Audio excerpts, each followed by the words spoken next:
6 days ago, I received an email from Jen titled My Latest Reflections on Insomnia. In said email, Jen shares how she's taken great leaps away from the struggle thanks to courage and insight and education. However, even after years of not caring, she finds that a loop refires in her brain and she starts caring again.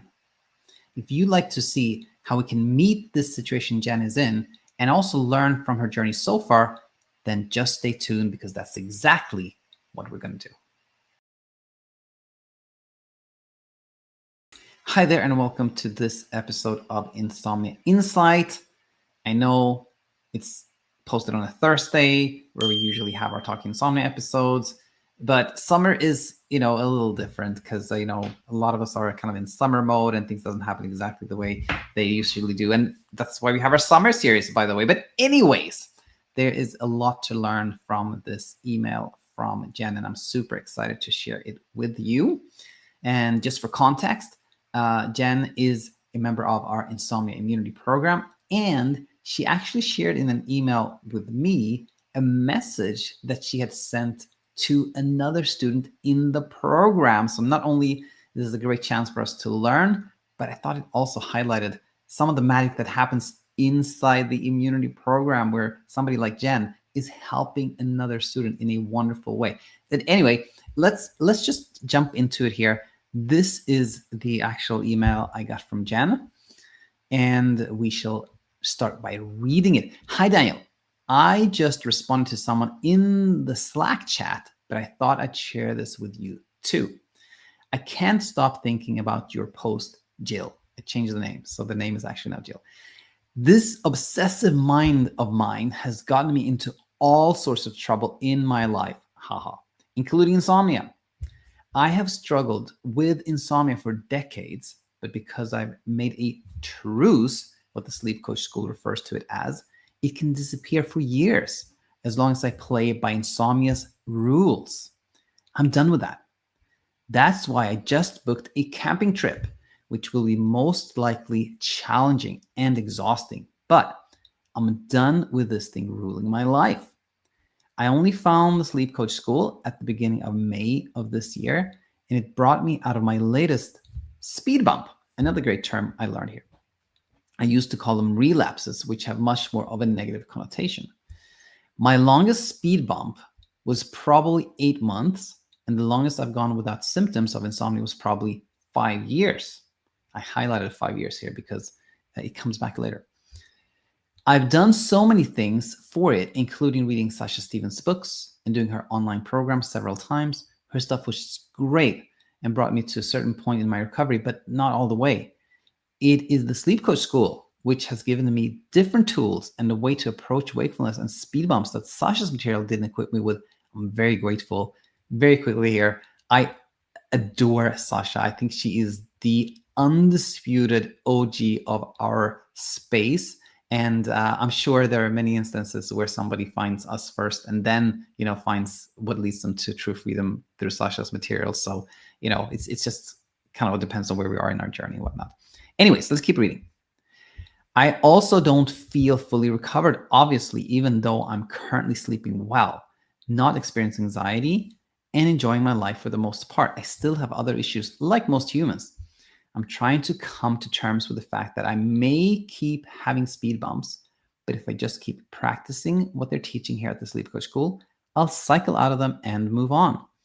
I'm not at the point where I just don't care anymore about insomnia, but the more I accept this may be a long recovery journey, possibly a lifetime, the more I'm able to let go.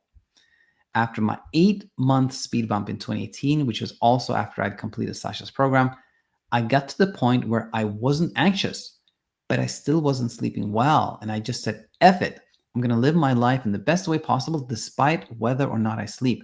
That night, I fell asleep and slept well for 5 years until my next speed bump, which happened in 2023 during a stressful life event. I didn't understand why the insomnia kept coming back, and now I do. It's because when I'd start sleeping well again, I'd make a truce, meaning my life was pretty controlled. I'd go to bed at the same time every night, wake up for work at the same time every day, not stay out late, avoid trips, especially camping, not watch scary shows, etc., etc. Life was good, but not great. And I want my life to be great. So we'll see how this camping trip goes and any other adventure I want to have despite whether or not I sleep. I feel like I might eat my words, but oh well. That's actually where the email ended. But then I got a second email very shortly after where Jen said, I wanted to clarify one thing I mentioned before. See email directly below. When I say I slept well for 5 years, it doesn't mean I slept 8 hours straight every night. I might have taken a few hours to fall asleep, slept for a few hours, woken up, listened to a meditation tape once or twice, maybe fell asleep again or not, but the struggle wasn't there, just like last night. And then there are nights I fall asleep right away and I'm out for many hours and wake up refreshed. It's strange that I can be in this place where I don't care for quite a long time, and all of a sudden I start caring again. Somehow a loop in my brain refires. I'd love to hear your reflections on this and what I said below if you have any. Thanks. I asked Jen if it was okay that I made a video where I shared my reflections, and she said yes. So here we are. So firstly, it's a wonderful letter from Jen where we see education and insight leading to things getting easier for her. But there's so many little things to learn from this, and I picked up 3 topics that I really wanted to go over with you. One is the question of the lifetime recovery. The other one is about the truce, and then about caring again. So one thing Jen mentions here is like that when she started to see the recovery journey as something that may last a long time, maybe even a lifetime, things got easier for her. And that's very understandable because there was less pressure. The more time pressure we put on ourselves, the more we're like, I got to get better by this time, by Christmas time, by my birthday, by next year, by 6 months, by even the more time pressure, the more we struggle, like anything in life, it becomes more difficult, the more pressured we are. But the more we go like, this will take whatever time it takes, then there's less pressure and things get easier. However, the idea of like the lifetime recovery is not necessarily like very appealing. Like, we want to be free, right?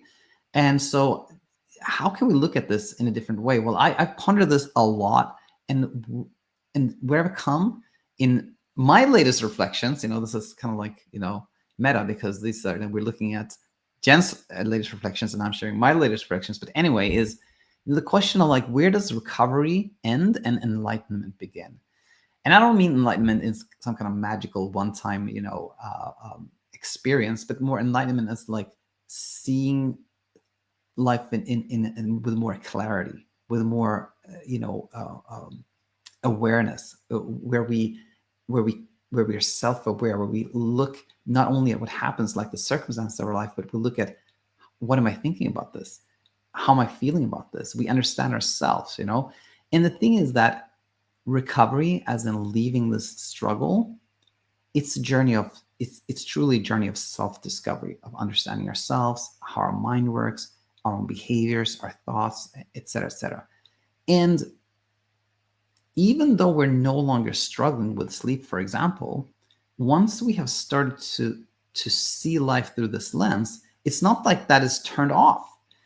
Rather, we continue living our life in this much more enlightened way. And in the journey of self-discovery, it really never ends. We'll always, once this curiosity has awoken in us, we'll always pay attention not only to what happens, but how we think, how we feel, how we react, how we respond, and we'll continue learning about ourselves and the human mind, I'd say, for the rest of our lives.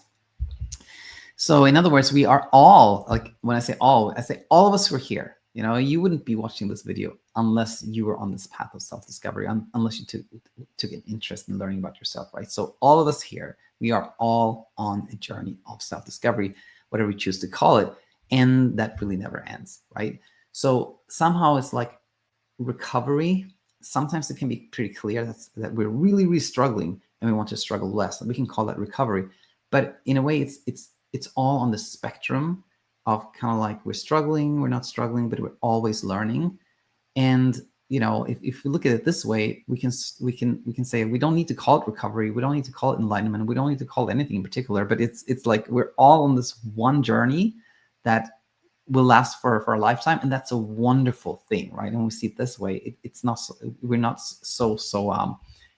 interested in like, when does recovery end? Well, it's not like recovery ends, it's just like one journey of self-discovery, right? And I hope that can be helpful for you and anyone else that tunes in. Let's talk about the second talk. It's a really helpful one to understand. And Jen actually already described it so well, but I want to spend a little bit more time on it. So what is the truth? The truth is when we're no longer in a struggle, a battle, a fight, but we've come to a place where we are essentially thinking that if we do certain things, we will keep the threat at bay. So with the truce, we have kind of like rituals or efforts that lead us to think that the threat has been contained, So if we do like, we do the blinds, we go to bed at a certain time, we avoid camping, all these things. If you check all these boxes, then the threat, which is like waking up at night or wakefulness at night, will not attack us. It will be contained. So there we are in a truce. We're not in a battle, but we are in a truce, right? So thinking the threat is contained leads to this absence of struggle, and that leads Jen to have like 5 years of not struggling with sleep, which is nice. But there's a but here. The idea that a threat exists that needs to be contained is still there, and that keeps us from that like complete freedom. Like we're still in a truce. We still think there's something that needs to be contained, but what we really want is seeing that there is no threat. There's nothing that needs to be contained. We don't need to have any rituals or habits of that nature at all, right? That's freedom. And for Jen, a step towards that was to go on this camping trip. That's deploying courage, and that's a wonderful thing. But it's not important to necessarily push ourselves to do things. What really matters is just, I think, the education, the understanding that there is no threat. There's nothing that we need to protect ourselves from, and that leads to freedom. So just a few words on the truth there. And now let's go to what Jen actually asked about or wondered about, which is this topic of caring again. So Jen had found herself in a place where for many years she had not cared, but now she was caring again. And firstly, I want to say that there's often confusing around this term. And many people in our community say like, I started sleeping well when I just stopped caring. But then other people in the community will be like, what do you mean you stopped caring? Doesn't every human care about how they sleep? Like, can we really be like completely indifferent to what happens at night? And I don't think that's true. I think every single human will care about how we sleep. We all want to sleep well, because it is true that when we sleep little, we are tired, right? That's so we prefer sleeping well, right? But what Jen means when she says like I stopped caring for 5 years, it really just means like I cared less. I was less attached, I became not attached to the outcome. I was more willing to face whatever happened. That's really what it means, right? So I just want to clarify that first. But anyways, Jen did find that she was caring much less, but then she started caring a lot again. And she describes it as this kind of loop in the brain that refires, when we can almost hear that loop even without Jen sharing the details. But it's like the thoughts come back of like, what if I don't sleep? What if I do this? Should I be doing this? Is it back again? Is my insomnia back again? Can I ever get free from this? Like we can hear, we can sense that those are the thoughts that come back again, right? The struggle kind of sneaks back again. And so that leads us to the question of how can this happen? How can Jen, thanks to kind of education and learning, arrive at a place where for long stretches of time there was no struggle, she was caring less, and then she cares again, right? So I think a key thing is to understand at an even deeper level than we already discussed what the word like caring means. And I want to start here by saying that we humans, we care about something when we see a threat or an opportunity.